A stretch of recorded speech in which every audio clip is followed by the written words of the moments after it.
And a warm welcome to our special coverage of the State of the Nation address. And the President will be presenting that to Parliament moments away in the House. You want to stay with us here for the live telecast of this presentation in Parliament and all the in-depth analysis you need to know.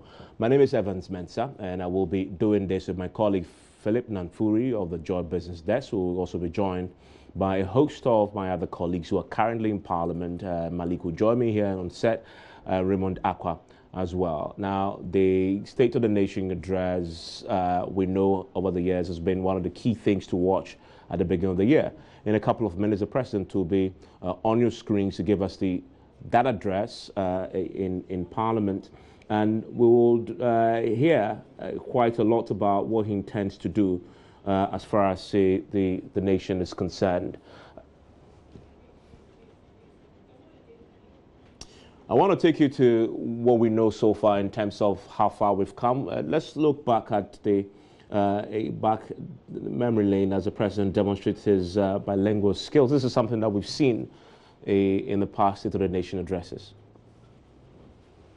As I have heard it said amongst the others, that which is important, you cook in an important pot. Mr. Speaker, nous vevela wodane le ezeveveme.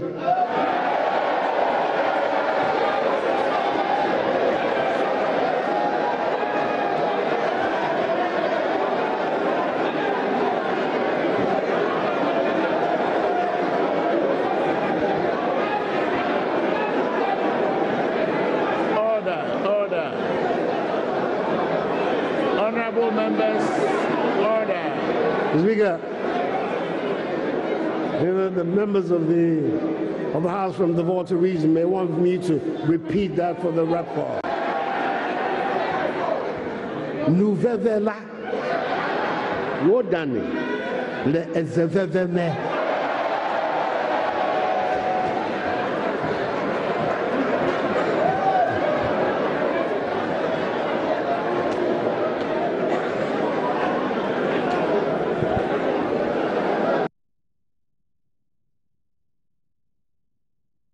Well, the President definitely has a sense of humor as well, but he also last year talked about security. Now, a key area everyone is expecting the President to address tonight will be on security, which has been a major topic in the last couple of weeks. Security of our people are at the heart of all that we do. Ghanaian citizens have a right to expect to go about their daily lives in an atmosphere of peace. A Ghanaian has a right to expect that those who break the law must be subject to the sanctions laid down under the law. The police, the prosecution services, and the judiciary owe it to all of us to make us feel and be safe. I do not need to repeat, the crime wears no political colors, and I'm certain that message has gone down to all. So, Mr. Speaker, the law enforcement agencies will crack down hard on all those who will disturb the peace of our nation. We will give the police the resources they need to do their job. An initial amount of 800 million cedis is being made available to procure and supply within the next 6 months critical modern policing equipment and gadgets to enhance the capacity of the police to enforce law and order, including 1,000 vehicles, motorbikes, and ammunition.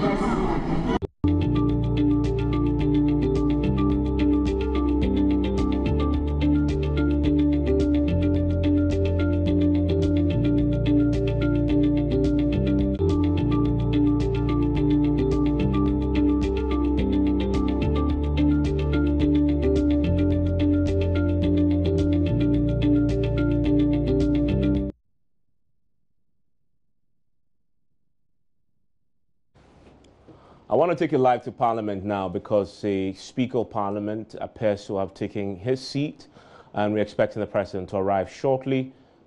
Take a listen. Amen.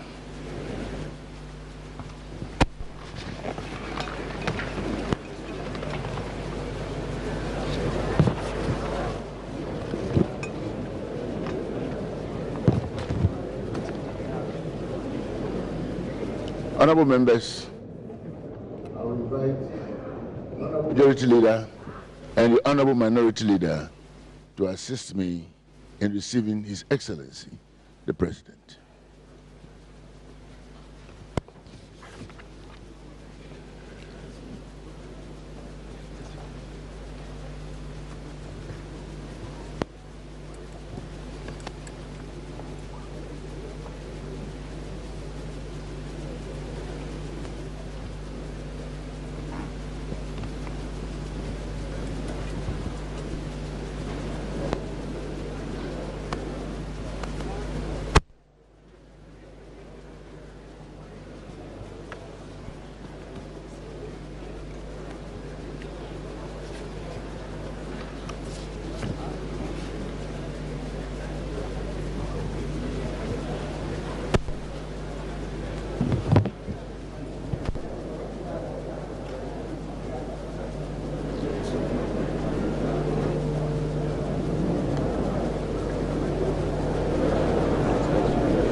And as you can see, the president is making his way into the chamber of the parliament, where we're expecting, as you just heard, announced, the speaker and the leadership of both sides of the House, the minority and majority, will welcome him, and the State of the Nation address will be well and truly underway.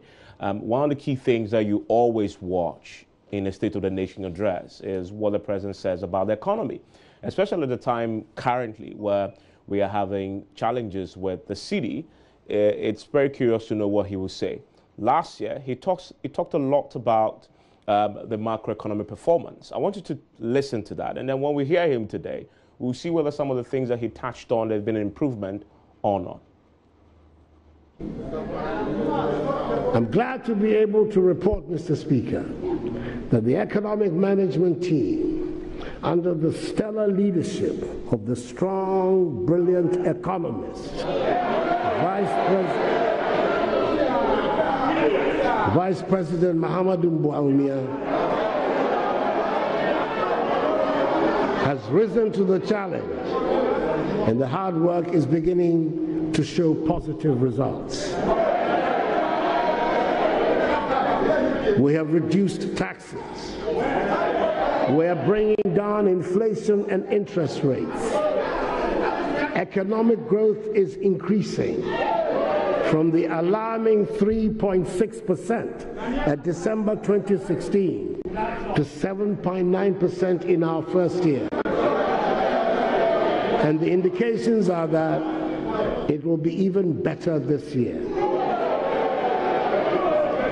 We have increased our international reserves, maintained relative exchange rate stability, reduced the debt to GDP ratio and the rate of debt accumulation. We have paid almost half of arrears inherited. And crucially, we are current on obligations to statutory funds. I'm also pleased to report that the 3-year IMF-supported extended credit facility program, begun in 2015, comes to an end this year. The relatively good macroeconomic performance in 2017 will strongly support our successful completion of the IMF program. We are determined to put in place measures to ensure irreversibility and sustain macroeconomic stability, so that we will have no reason to seek again the assistance of that powerful global body. And one of the key things you had the president say, and this was his speech in 2018, is that they have achieved a relatively stable exchange rate. That was in 2018 early, this about the same time, right? We are in 2019, same time. What has the situation told us as far as the exchange rate stability is concerned? Is it still relatively stable? Watch this. Offices of NITA Travel and Tour Agency are usually very busy, but lately, customers hardly visit their offices. Operators blame this on the unstable and depreciation of the city. Depreciation makes our business very slow, because when people come and they want to travel and then you check the fare for them, they always get shocked. They get surprised about the amount they are supposed to pay. It makes people just move a little back in traveling, because the amount keeps on going higher and they can't sometimes afford it. You need to pay taxes and other stuff, so if they are not coming in, we also find it difficult paying. As an education and travel consultant, most of our dealings are done with a foreign currency, especially when you're paying stuff like application fees to schools and all that. So eventually it means that the operational cost has gone up for us. And when you talk to clients and you talk to them about our service charges, the same service charge, but it looks kind of huge for them because they'll be paying with a CD, but a dollar equivalent. So it makes it look scary and more expensive to the ordinary Ghanaian.